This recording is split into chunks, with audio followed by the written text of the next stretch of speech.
오늘 우리는 요한계시록의 일곱인 심판 중에서 마지막 일곱 번째 인 심판을 살펴볼 것입니다. 요한계시록을 읽을 때 가장 힘들어하는 부분 중에 하나가요, 지금 보고 있는 부분입니다. 일곱 심판 시리즈가 나오는 이 중심 부분인데요, 6장부터 16장까지 일곱 심판 시리즈가 계속해서 이어집니다. 일곱인 심판 지금 보고 있는 것이고요, 그 다음에 또 일곱 나팔 심판, 그리고 일곱 대접 심판이 이어지는데, 또 보기 좋게 순서대로 잘 나오면 좋은데 갑자기 끼어들고 또 섞이는 그런 부분들이 있습니다. 뒤죽박죽처럼 보여서 하마터면 길을 잃고 또 여기서 많은 이단들이 나오는데요. 그래서 우리가 계시록을 볼 때는 지금 우리가 보고 있는 부분이 어디인가를 염두에 두고 보아야 합니다. 요한계시록 중심부에 일곱 심판 시리즈가 3개라고 말씀드렸죠. 일곱 인, 일곱 나팔, 일곱 대접, 이렇게 3 시리즈가 나옵니다. 이 심판 시리즈들은 연속적으로 일어나는 일들을 가리키는 것이 아닙니다. 일곱 인 심판이 나오고 다 끝나고 일곱 나팔, 다 끝나고 일곱 대접, 이것이 아니라 이 3개의 심판 시리즈는 예수님께서 오신 이후부터 그리고 재림 전까지의 기간을 조금씩 다른 각도로 보여주는 것입니다. 다른 각도로 다른 강조점을 가지고 보여주는 것이라는 사실을 꼭 기억하셨으면 좋겠습니다. 이 일곱 심판 시리즈 중에서 이제 오늘 보는 부분은 일곱 인 심판의 마지막 부분입니다. 잠깐 돌아보면은 처음 그 4개인을 뗐을 때 이것은 예수님이 오신 후 교회 시대 전체를 포괄하는 내용인데요, 각각 말이 등장하고 또 말 탄 자들이 등장하면서 정복과 전쟁과 피 흘림이 나타나고 있고, 또 기근과 전염병이 가져오는 죽음을 또 상징한다고 말씀드렸습니다. 그리고 5번째 인에서는 순교한 성도들, 그들이 억울하게 박해를 통해 죽은 성도들이 억울함 속에서 신원해 달라고 기도하는 내용이 나왔었고요. 그리고 그 기도의 응답으로 이제 6번째 온 우주가 붕괴하는 모습, 그 종말의 시작을 보았습니다. 그 진노의 큰 날이 이르렀을 때 이 진노의 큰 날에 누가 능히 서리오? 라는 이 질문에 대한 답으로 또 지난번 살펴보았던 7장의 그 내용이 나오고요. 그래서 거기에 14만 4천 명, 하나님의 구원의 주권과 완전성을 상징하는 이 큰 무리들이 나왔죠. 이 성도의 무리들, 환난에서 승리하고 또 어린 양의 피에 옷을 씻어서 깨끗하게 된 성도들, 이 성도들이 하늘에서 영광스럽게 찬양하는 모습을 살펴보았습니다.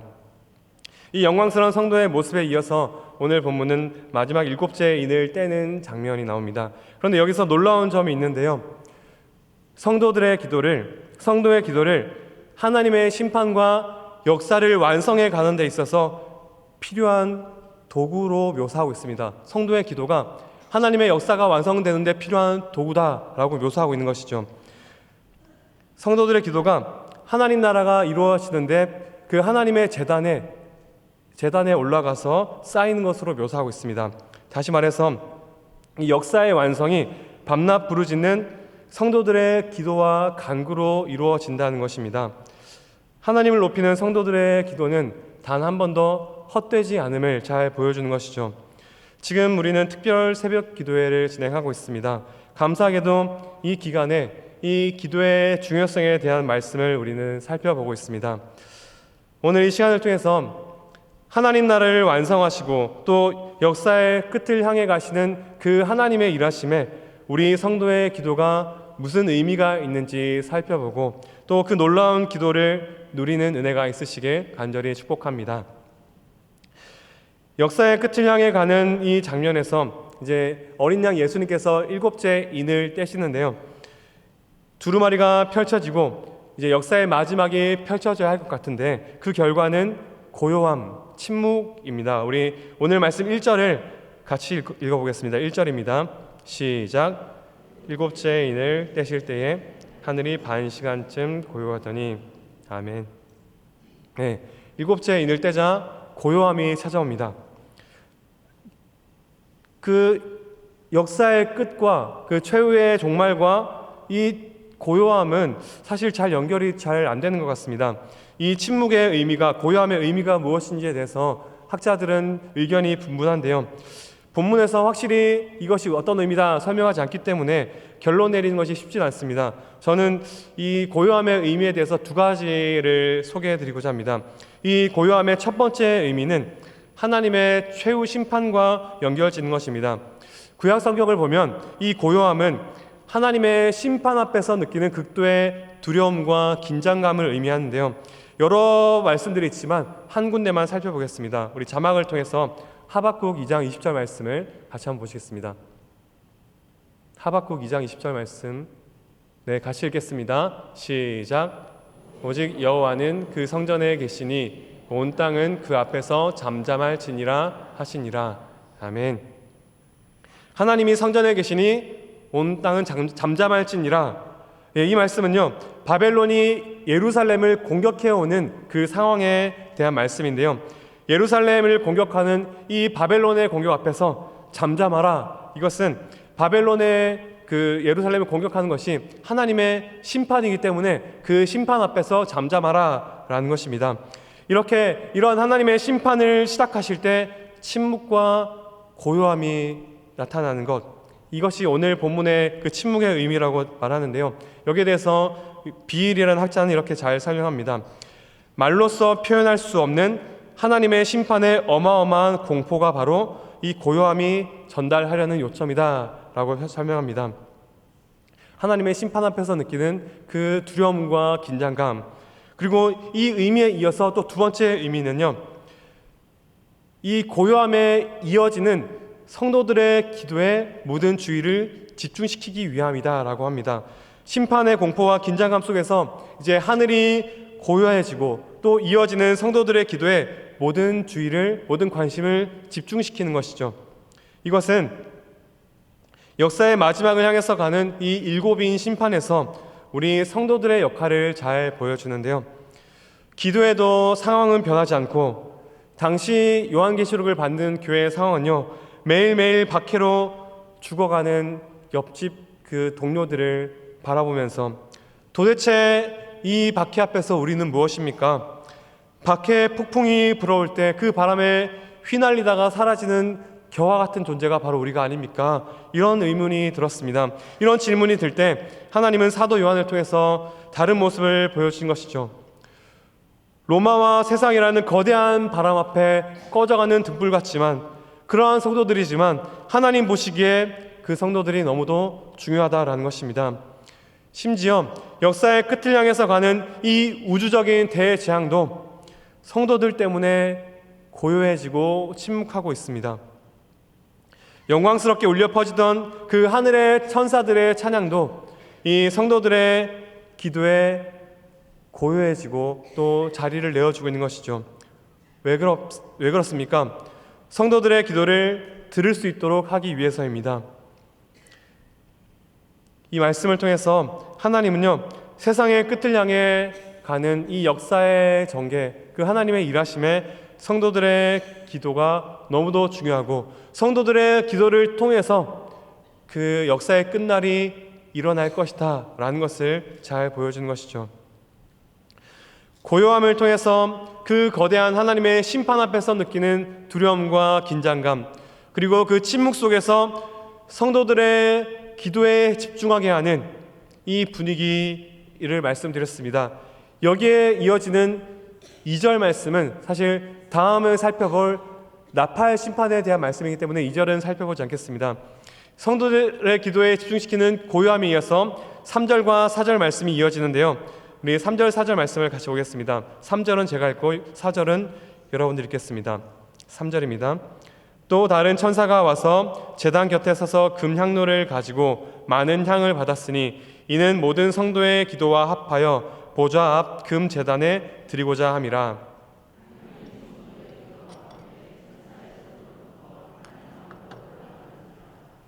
아멘. 네, 여기서 보십시오. 성도들의 기도가 향기로운 향과 합하여 하나님께 받으시도록 제단 위로 올라가고 있습니다. 다른 성경에서도 이 향은 성도들의 기도다라고 설명합니다. 그래서 이 향이 하나님께 올라가는 것은 성도들의 기도를 하나님께서 받으셨다라는 것을 의미하는 것이죠. 우리의 기도가 여러분의 기도가 어디로 향하고 있습니까? 성도들의 기도는 하나님의 보좌 앞으로 향기로운 향과 함께 올라가고 있다라고 오늘 말씀은 말하고 있습니다. 그런데 어떤 기도가 올라갈까요? 우리의 어떤 기도가 올라갈까요?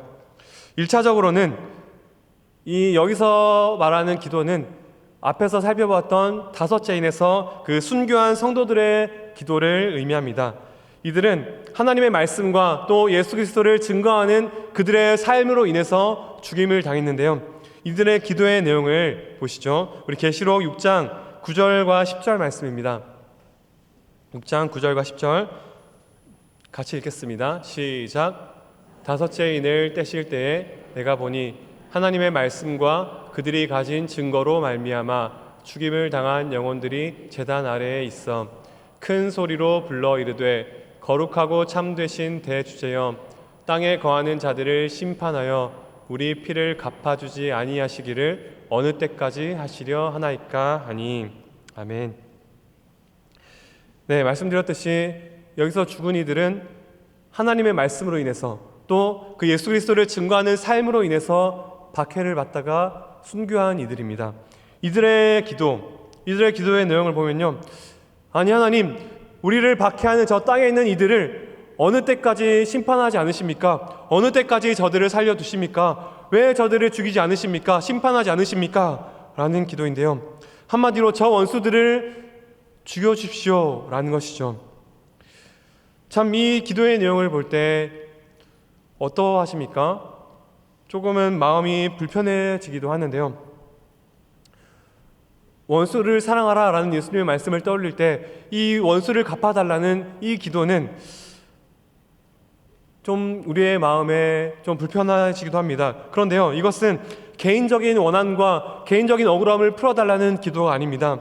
진지하게 하나님께 드리는 기도이고요, 하나님이 나서서 바꾸시지 않으시면 도저히 바꿔지지 않은 그 상황에 대해서 저 우리를 박해하는 굳건한 저 세력들을 하나님께서 꺾어주시고 하나님의 정의를 이루어 주십시오 라는 기도인 것입니다.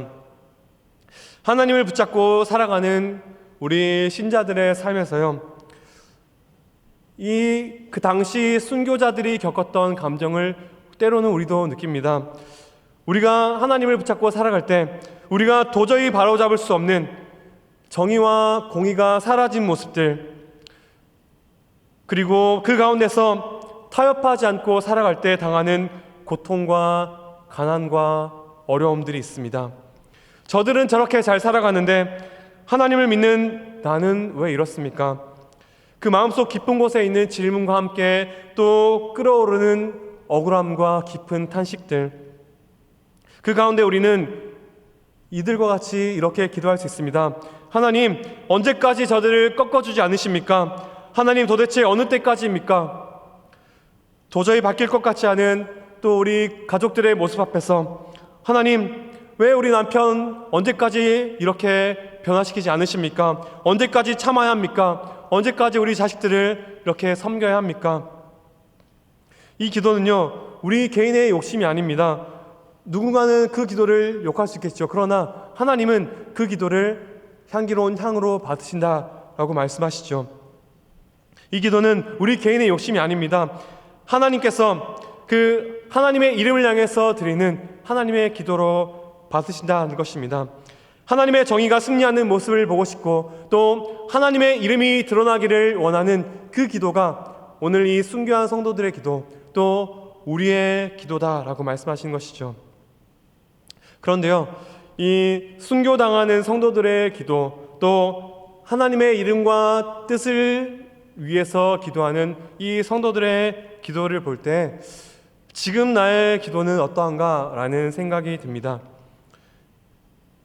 어떠하십니까? 우리 성도님들, 여러분들의 기도가 정말 하나님 나라와 그 의를 구하고 계십니까? 사실 나의 기도는 이 순교자들의 기도에 비하면, 또 하나님 나라를 구하는 그 기도에 비하면 너무도 초라해 보이는 것 같습니다. 그런데요, 금방 읽었던 말씀에 보면 성도들의 기도에 하나님께서 주신 향이 더해진다라고 말하고 있습니다. 여기서 향은요, 예수 그리스도의 중보를 의미하는데요. 우리 읽었던 3절과 4절 말씀 다시 한번 읽겠습니다. 계시록 8장 3절 4절입니다. 시작. 또 다른 천사가 와서 제단 곁에 서서 금향로를 가지고 많은 향을 받았으니 이는 모든 성도의 기도와 합하여 보좌 앞 금제단에 드리고자 함이라. 향연이 성도의 기도와 함께 천사의 손으로부터 하나님 앞으로 올라가는지라. 아멘. 말씀드렸듯이 일반적으로 향은 성도들의 기도 자체를 의미하는데요. 그런데 오늘 말씀에서는 이 향과 또 성도들의 기도를 분리해서 말하고 있습니다.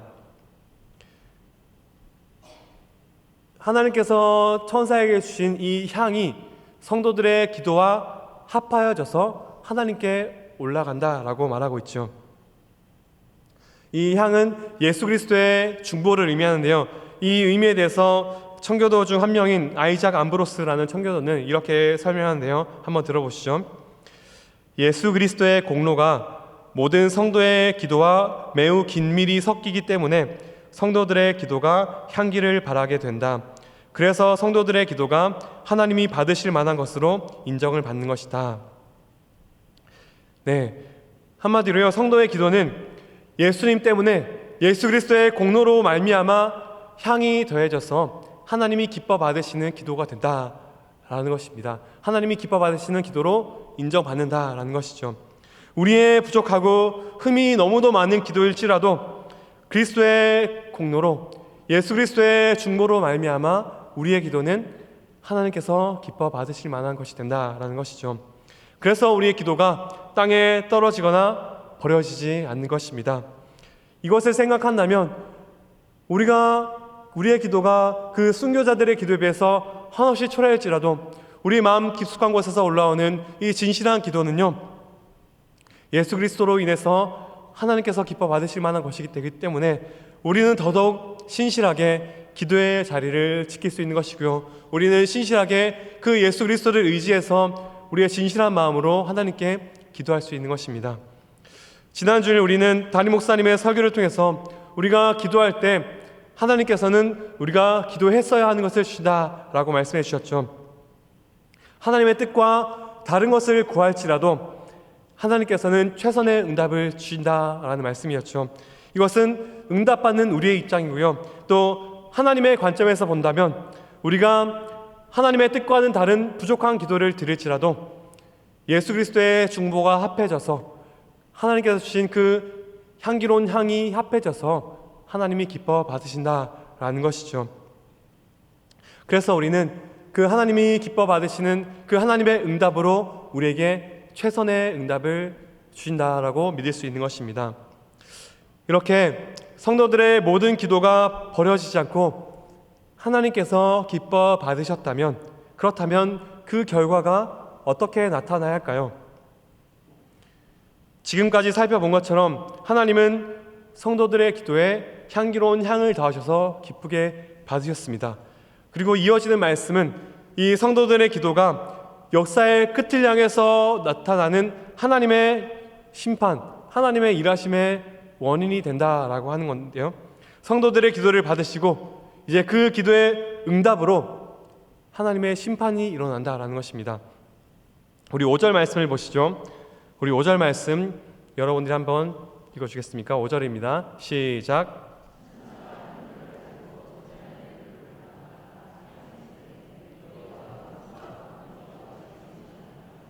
아멘. 앞서 보았던 그 침묵과 고요함, 그 하나님의 심판 앞에서 느꼈던 두려움과 긴장감, 극도의 긴장감에 이어서 이제는 갑자기 큰 소리가 터져 나옵니다. 우레와 음성과 번개와 지진. 이것은요, 구약 성경에서 계속해서 반복적으로 하나님의 임재와 하나님의 심판을 의미하는 말씀입니다. 우레와 번개, 그리고 음성과 지진. 이 고요함을 깨고 이제 최후 심판자이신 하나님께서 드디어 등장하시는 것이죠. 그런데 분명한 것은 성도들의 기도가 이 하나님의 임재와 심판을 가져오는 데 있어서 큰 역할을 한다는 것입니다. 성도들의 기도에 대한 응답으로 이 땅에 하나님의 심판이 임한다는 것이죠.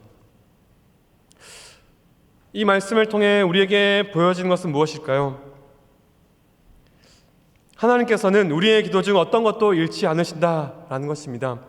우리의 부족하고 초라한 기도도 낭비되거나 절대 무의미하지 않습니다. 하나님의 제단 위에 예수 그리스도의 중보와 합하여서 올려진다라고 말씀드렸죠. 그리고 그 기도들은 하나님의 심판과 구원의 그 위대한 하나님의 일을 이루어 가시는데 도구로 사용하십니다. 그 목적을 성취하기 위한 수단으로 사용하십니다. 그 목적을 성취하기 위하여서 이 심판을, 하나님의 심판을 이 땅에 이루시는데, 그 심판을 부으실 때까지 그 하나님의 제단 위에 향기로운 향과 함께 차곡차곡 쌓아두신다라고 말씀하시죠. 그리고 더 나아가서 하나님께서 역사를 이루실 때 이 기도를 사용하십니다. 강력한 로마의 권세 앞에서 박해를 당하는 그 성도들에게, 그 강력한 로마의 권세 앞에서, 그리고 또 거대한 세상의 흐름 앞에서 성도들은 한없이 초라해 보이고 더욱이 그들의 기도는 의미 없어 보일 때가 참 많습니다. 그런데요, 요한을 통해 보여주신 이 하나님의 큰 역사의 흐름에서 성도들의 기도는 하나님의 역사를 이루어가는데 너무도 중요한 역할을 합니다. 역사를 움직이는 것은 바로 이 성도들의 기도입니다. 이렇게 말씀드리면 또 어떤 분들은 내가 아무리 A를 위해서 A를 달라고 기도해도 하나님께서 작정하신 그 B를 주시지 않느냐라고 말합니다. 맞습니다. 우리 주권자 하나님은요, 때로는 우리의 기도와 상관없이 하나님께서 원래 작정하신 대로 이루시는 것처럼 보입니다. 그런데요, 하나님은 그 하나님의 주권 속에서 일하실 때 하나님의 뜻을 이루기 위해서 백성들의 기도를 사용하기를 기뻐하십니다. 그리고요, 그 하나님의 그 영원하신 작정 가운데 우리의 기도를 포함하셨습니다. 여기에 대해서 우리 비슬리 머레이는 이렇게 설명하는데요, 하나님께서 그의 백성들의 기도가 하나님 나라가 도래하는 과정의 일부가 되도록 작정하셨다. 네, 하나님의 그 작정 안에 우리의 기도가 포함된다라는 것이죠. 우리의 기도와 함께 하나님은 그 작정하신 대로 자신의 일을 이루신다라는 것입니다. 오늘 이 요한계시록 말씀이 그것을 잘 보여주는 것이죠. 사랑하는 성도 여러분, 저와 여러분들의 기도가 그만큼 중요합니다. 하나님 나라가 이루어지는 과정, 그 일부가 그 가운데 너무도 중요한 역할이 바로 여러분들의 기도입니다. 하나님이 이루어가시는 역사의 방향을 형성하는 힘이 바로 여러분들의 기도에 있습니다. 구약시대에도 보면요, 하나님의 말씀이 점점 희박해져가는 그때에 한나라는 그 이름 없는 여인의 기도를 사용하시는 것을 잘 볼 수 있습니다. 그 당시 이스라엘의 미래는 대제사장 엘리도 아니라 오히려 이름 없는 한 연약한 여인의 기도에 달려 있었습니다. 누가 그것을 생각할 수 있었을까요? 때로는 우리의 기도가 우리의 생각과 다르게 응답되기도 합니다. 그러나 그것은 하나님의 거절이 아니라 예수 그리스도의 중보로 인해서 최선의 것으로 하나님께서 받으신 것이죠. 또한 우리에게도 최선의 방법으로 하나님이 응답하신 것입니다. 그리고 그 하나님의 큰 그림 속에서 하나님은 그 기도를 통해서 역사를 이루어 가십니다. 그래서 이 사실을 안다면 우리 성도들은 하나님께서 가르쳐 주신 대로 기도해야 합니다. 물론 우리의 부족한 기도도 받으시고 우리의 부족한 기도를 하나님께서 최선으로 사용하시지만 우리는 주님이 가르쳐 주신 대로 또 기도해야 하는 것이죠. 사랑하는 성도 여러분, 우리의 기도는 우리 자신의 유익을 위함입니까? 아니면 하나님 나라와 그 뜻을 위한 것입니까? 일용할 양식을 구하라는 주님의 말씀대로 물론 우리는 지금 당장의 그 필요와 우리의 어려움을 위해서 기도해야 합니다. 그러나 거기서 그치지 않고 주님이 가르쳐 주신 그 기도의 핵심을 따라서 아버지의 뜻이 거룩히 여김받기 위해서, 그리고 하늘의 뜻이 이 땅 가운데 이루어지도록 우리는 그 하나님의 뜻을 위해서 기도해야 하는 것이죠. 기도는 단지 우리 신자의 삶을 풍요롭게 만들어주거나 또 우리의 기분을 좋게 만들어주는 수단이 아닙니다. 기도는 하나님의 영원하신 작정을 이루시기 위해서 정하시고 사용하시는 하나님의 강력한 수단인 것이죠. 따라서 우리 기도의 우선순위에 있어서 가장 중요한 것은 하나님의 이름, 그리고 아버지의 나라, 하나님의 뜻이라는 사실을 꼭 기억하셨으면 좋겠습니다. 뜻이 하늘에서 이루어진 것 같이 땅에서도 이루어지게 하소서. 이 아버지의 이름이 거룩히 여김받게 해주십시오. 이 기도 안에 우리가 복음행전을 준비하며 우리가 기도하는 한 영혼이 아버지의 그 뜻 가운데 그 복음을 듣고 하나님의 백성이 되게 해주십시오. 아버지의 이름이 그들 가운데 거룩히 여김받게 해주시고 아버지의 뜻이 이 땅 가운데 그들의 마음속에 이루어지게 해주십시오. 그 기도가 포함되는 것이죠. 그래서 우리는 하나님의 거룩하심과 그 신실하심, 그 한없이 크신 사랑이 또 우리를 통해서 우리 주변에 이루어지기를 기도해야 하는 것입니다. 그렇게 아버지의 나라와 그 의를 위해서 기도할 때 우리에게 필요한 모든 것을 우리에게 더하신다라고 우리 하나님 약속하셨죠. 하나님의 역사를 이루는 위대한 수단인 우리의 기도, 또 온 하늘과 땅을 침묵하게 하실 정도로 집중하시는 그 기도, 그 기도의 특권을 우리에게 주셨습니다. 그 사실을 기억하며 그 위대한 기도를 통해서 하나님의 뜻에 동참하는 그 하나님의 역사를 이루어 가시는 우리 성도님들의 기도 생활이 되시길 간절히 축복합니다. 이제 조엘 비키 목사님의 이야기를 하고 설교를 마무리할 텐데요. 조엘 비키 목사님이 어릴 때 그 아버지께서 이 목사님에게 들려주신 이야기를 들려드리겠습니다. 조엘 비키 목사님이 어렸을 때 아버지께서 그 어린 아들이 꼭 기억했으면 하는 것으로 이 이야기를 해줬다고 합니다. 한번 들어보시죠. 아들아, 하나님의 자녀는 불신자들이 갖지 못한 것을 언제나 가지고 있단다. 그게 뭔지 아니? 이렇게 질문하고 이제 아버지는 아들의 마음에 꼭 새겨지고 싶은 이 말을 전해줬다고 합니다. 하나님의 자녀에게는 언제나 갈 수 있는 곳이 있다는 사실이야. 하나님의 은혜의 보좌가 언제나 열려 있어서 언제든지 그곳으로 갈 수 있다는 사실이야. 그것보다 귀중한 것은 세상에 없단다. 그래서 기도는 세상의 모든 금은 부화보다 가치 있는 것이란다. 만일 기도를 무시하면 우리가 세상에서 가지고 있는 최고의 특권 중 하나를 무시하는 셈이지. 사랑하는 성도 여러분, 이 아버지가 아들에게 들려준 이 한 가지, 그 아들의 마음에 새겨주고 싶은 한 가지, 이 교훈을 오늘 성령께서 여러분들의 마음에 깊이 새겨주시길 간절히 기도합니다. 우리를 향해 언제나 열려있는 그 은혜의 보좌가 언제나 우리에게 준비되어 있다는 사실입니다. 그 은혜의 보좌 앞에 나아가 엎드릴 때마다 때를 따라 도우시는 충만하신 은혜를, 날마다 부으시는 그 하나님의 은혜를 누리시기를 간절히 축복합니다.